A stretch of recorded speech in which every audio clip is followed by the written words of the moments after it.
ഏറ്റവും പ്രധാനപ്പെട്ട വാർത്ത വരുന്ന മണിക്കൂറാണ്. അതിനാടകീയമായി പാലക്കാട് KPM ഹോട്ടലിൽ നിന്നാണ് രാഹുൽ മാങ്കൂട്ടത്തിലിനെ കസ്റ്റഡിയിലെടുത്തിരിക്കുന്നത്. രാത്രി ഡിവൈഎസ്പിയുടെ നേതൃത്വത്തിലുള്ള സംഘം ഈ പറയുന്ന KPM ഹോട്ടലിലേക്ക് എത്തുന്നു. അവിടെ നിന്ന് റിസപ്ഷനിസ്റ്റുകളുടെ അടക്കം ഫോൺ പിടിച്ചെടുക്കുന്നു. ഇതിനുശേഷം രാഹുൽ മാങ്കൂട്ടത്തിന്റെ കൂടെ ഉണ്ടായിരുന്ന സ്റ്റാഫ് അംഗങ്ങളടക്കം അവിടെ ഹോട്ടലിൽ ഇല്ല എന്ന് ഉറപ്പുവരുത്തിയ ശേഷമാണ് അതിനാടകീയമായി കേരളത്തിലെ MLA കൂടിയായ മുൻ യൂത്ത് കോൺഗ്രസ് സംസ്ഥാന അധ്യക്ഷനായ രാഹുൽ മാങ്കൂട്ടത്തിനെ ഇപ്പോൾ പോലീസ് അറസ്റ്റ് ചെയ്തിരിക്കുന്നത്. ഡിവൈഎസ്പിയുടെ നേതൃത്വത്തിലുള്ള സംഘമാണ് രാഹുൽ മാങ്കൂട്ടത്തിനെ അറസ്റ്റ് ചെയ്തിരിക്കുന്ന ഏറ്റവും പ്രധാനപ്പെട്ട വാർത്തയാണ് വരുന്നത്. ഷൊർണൂർ ഡിവൈഎസ്പിയുടെ നേതൃത്വത്തിലുള്ള സംഘം ഇപ്പോൾ രാഹുൽ മാങ്കൂട്ടത്തിനെ കസ്റ്റഡിയിലെടുത്ത ശേഷം രഹസ്യ കേന്ദ്രത്തിലേക്ക് മാറ്റിയിരിക്കുന്നു.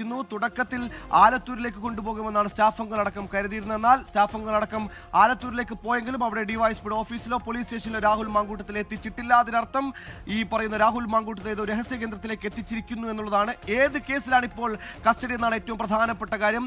ആദ്യത്തെ 2 ബലാത്സംഗ കേസുകൾക്ക് പുറമെ ഒരു പുതിയ കേസ് കൂടി രാഹുൽ മാങ്കൂട്ടത്തിലെ MLAക്കെതിരെ ഉയർന്നിരിക്കുന്നു എന്നാണ് മനസ്സിലാക്കാൻ കഴിയുന്നത്. ഇമെയിൽ വഴിയാണ് ഈ പരാതി എത്തിയിരിക്കുന്നത്. ഈ പരാതിയുടെ അടിസ്ഥാനത്തിൽ അതിജീവിതയുടെ മൊഴി രേഖപ്പെടുത്തിയ ശേഷമാണ് അതിനാടകീയമായ രാത്രി രാഹുൽ മാങ്കൂട്ടത്തിൽ തങ്ങിയിരുന്ന KPM റെസിഡൻസിയിൽ എത്തി പോലീസിന്റെ കസ്റ്റഡി എന്നാണ് ഏറ്റവും പ്രധാനപ്പെട്ട വാർത്തയെ നമുക്കറിയാൻ കഴിയുന്നത്. ആദ്യത്തെ 2 കേസുകൾ, അതായത് ആദ്യത്തെ കേസ് വിവാഹ വാഗ്ദാനം നൽകി ബലാത്സംഗം ചെയ്ത് ഗർഭചിത്രം നടത്തിയെന്ന ആദ്യത്തെ കേസിൽ രാഹുൽ മാങ്കൂട്ടത്തിൽ MLAയുടെ അറസ്റ്റ് ഹൈക്കോടതി തടഞ്ഞിരുന്നു. ഈ സിംഗിൾ ബെഞ്ച് ഉത്തരവിൽ ഇപ്പോഴും മുൻകൂർ ജാമ്യാപേക്ഷയിൽ തീർപ്പ് വരാനിരിക്കെ അറസ്റ്റ് തടഞ്ഞത് ഈ പറയുന്ന ജനുവരി 21 വരെ കോടതി നീട്ടിയിരുന്നു.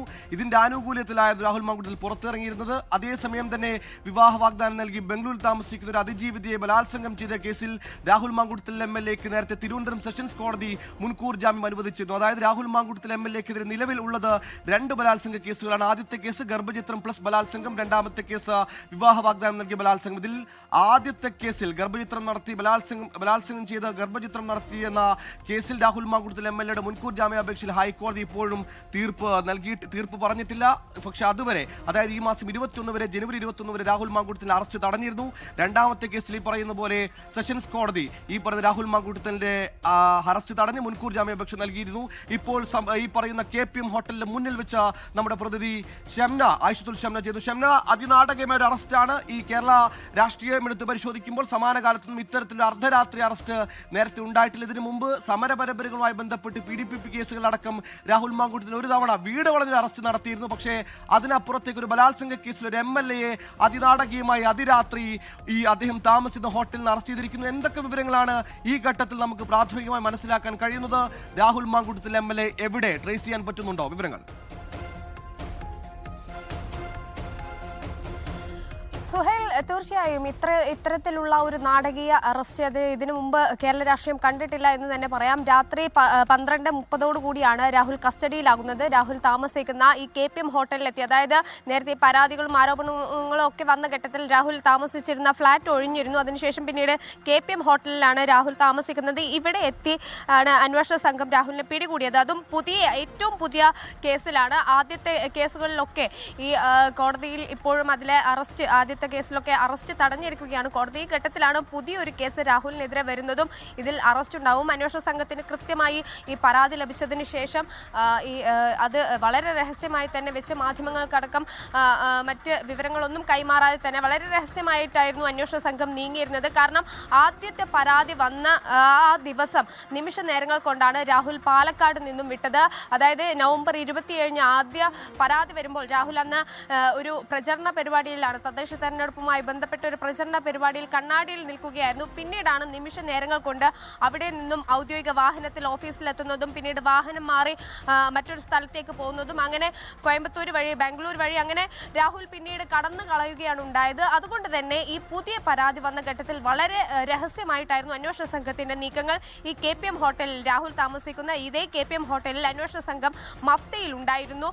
അതിനുശേഷം രാഹുൽ ഈ ഹോട്ടലിൽ ഉണ്ടെന്ന് ഉറപ്പുവരുത്തി രാഹുലിന്റെ സഹായികളോ ഈ സ്റ്റാഫ് അംഗങ്ങളോ ആരും കൂടെയില്ല എന്ന് ഉറപ്പുവരുത്തിയതിനു ശേഷമാണ് പിന്നീട് ഈ കസ്റ്റഡിയിലേക്ക് ഈ അന്വേഷണ സംഘം കടക്കുന്നത്. അതും ഈ ഹോട്ടൽ ജീവനക്കാരുടെ അടക്കം ഫോണുകൾ ഈ അന്വേഷണ സംഘം മേടിച്ചു വെക്കുന്നു, ഈ വിവരങ്ങളൊന്നും പുറത്തു പോവാതിരിക്കാൻ. അതിനുശേഷമാണ് പിന്നീട് രാഹുലിന്റെ മുറിയിലെത്തുന്നതും അന്വേഷണ സംഘവുമായി സഹകരിക്കണമെന്ന് അറിയിക്കുന്നതും രാഹുലിനെ കൊണ്ടുപോകുന്നതും. ഷൊർണൂർ ഡിവൈഎസ്പിയുടെ നേതൃത്വത്തിലുള്ള അന്വേഷണ സംഘമാണ് ഇത്തരത്തിൽ രാഹുലിനെ ഹോട്ടലിലെത്തി പിടികൂടിയത്.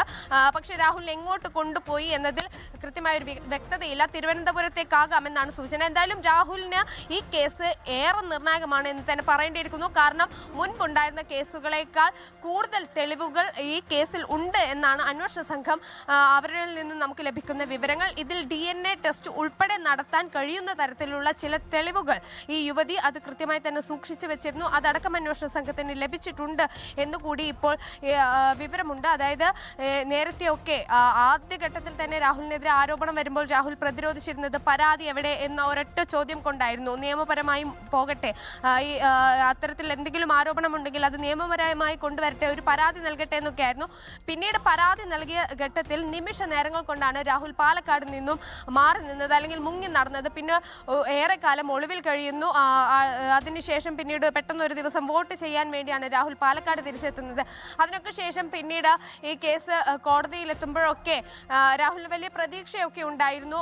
അത് ആദ്യത്തെ കേസിലൊക്കെ അറസ്റ്റ് തടഞ്ഞതടക്കമുള്ള കോടതി നടപടിയൊക്കെ രാഹുലിന് ഏറെ പ്രതീക്ഷയുണ്ടാക്കിയിരുന്നു. പക്ഷേ ഈ പുതിയ കേസിൽ മൂന്നാമത്തെ കേസ് കൂടി വരുമ്പോൾ അതിൽ കൃത്യമായി തന്നെ രാഹുലിനെതിരെ നൽകാൻ കഴിയുന്ന ചില തെളിവുകളുണ്ട്.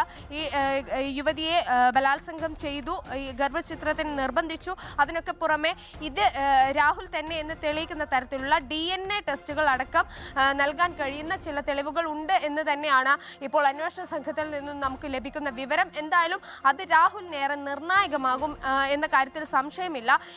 ഇന്ന് രാത്രി 12:30 കൂടിയാണ് രാഹുൽ താമസിക്കുന്ന ഈ KPM ഹോട്ടലിൽ വെച്ച് രാഹുലിനെ പോലീസ് പിടികൂടുന്നത്. എന്തായാലും അത് നേരത്തെ തന്നെ ഈ വിവരം ലഭിച്ചതിന് ശേഷം കൃത്യമായി അന്വേഷണ സംഘം അത് മറച്ചുവെക്കുന്നു. വളരെ രഹസ്യമായി മഫ്തിയിലെത്തിയ പോലീസാണ് പിന്നീട് രാഹുലിനെ പിടികൂടുന്നത്. എന്തായാലും കഴിഞ്ഞ ആദ്യ പരാതി വരുന്നത് നവംബർ 27-നാണ്. പക്ഷെ അന്ന് ഈ ആ പരാതി വന്നത് മാധ്യമങ്ങളിലൂടെ വലിയ വാർത്തയാകുന്നു. നിമിഷ നേരങ്ങൾ കൊണ്ട് പിന്നീട് രാഹുൽ പാലക്കാട് നിന്ന് മുങ്ങുന്നു. അതിനുശേഷം പിന്നീട് ഒരു ഒളിവ് ജീവിതമായിരുന്നു, ഏറെ നാള് ഒളിവിൽ കഴിയുന്നു. പിന്നീട് പെട്ടെന്ന് ഒരു ദിവസമാണ് രാഹുൽ ഈ കോടതി വിധിയൊക്കെ വന്ന്, അതായത് അറസ്റ്റ് തടഞ്ഞുകൊണ്ടുള്ള ഒരു കോടതി നടപടിയൊക്കെ വന്നതിന് ശേഷമാണ് പിന്നീട് രാഹുൽ പാലക്കാട് തിരിച്ചെത്തുന്നതും ഈ മണ്ഡലത്തിൽ സജീവമാവുന്നതും MLA ഓഫീസിലൊക്കെ സ്ഥിരമായി വരുന്നതുമൊക്കെ. പക്ഷെ പിന്നീട് ഈ ഇപ്പോൾ മൂന്നാമത്തെ പരാതി വരുമ്പോൾ അത് പരാതി വന്ന ഘട്ടത്തിലൊക്കെ പോലീസ് അതീവ രഹസ്യമായി തന്നെ വെക്കുകയായിരുന്നു. അതിനുശേഷം രാഹുൽ താമസിക്കുന്ന ഈ KPM ഹോട്ടലിൽ മഫ്തിയിലെത്തുന്നു. രാഹുലിന്റെ ഇവിടുത്തെ നീക്കങ്ങളെല്ലാം കൃത്യമായി തന്നെ നിരീക്ഷിക്കുന്നു. പിന്നീട് അതിനുശേഷം രാത്രിയോടുകൂടി രാഹുലിന്റെ സ്റ്റാഫ് അംഗങ്ങൾ ആരും കൂടെയില്ലാത്ത ഒരു സമയത്ത് രാത്രി 12:30 കൂടി മുറിയിലെത്തി ഈ ഹോട്ടൽ ജീവനക്കാരുടെ അടക്കം മൊബൈൽ ഫോണുകൾ വാങ്ങിവെച്ച് ഈ വിവരങ്ങളൊന്നും പുറത്തു പോകാതെ തന്നെ രാഹുലിന്റെ മുറിയിലെത്തുന്നു. അതിനുശേഷം കസ്റ്റഡിയിലെടുക്കുന്നു. അന്വേഷണ സംഘവുമായി സഹകരിക്കണമെന്ന് ആവശ്യപ്പെട്ടുകൊണ്ട് രാഹുലിന്റെ മുറിയിലെത്തി ഈ കസ്റ്റഡിയിലെടുക്കുകയാണ് ഉണ്ടായത്. ഷൊർണൂർ ഡിവൈഎസ്പിയുടെ നേതൃത്വത്തിലുള്ള പ്രത്യേക അന്വേഷണ സംഘമാണ് രാഹുലിനെ എന്തായാലും പിടികൂടിയിട്ടുള്ളത്. ലോകത്തെവിടെയായാലും ഏത് സമയത്തും 24 വാർത്തകളും ഓഗ്മെന്റഡ് റിയാലിറ്റി പാക്കേജുകളും എക്സ്പ്ലെയിനറുകളും വിശദമായി കാണാൻ ഞങ്ങളുടെ YouTube ചാനൽ നിങ്ങൾക്ക് സബ്സ്ക്രൈബ് ചെയ്യാം.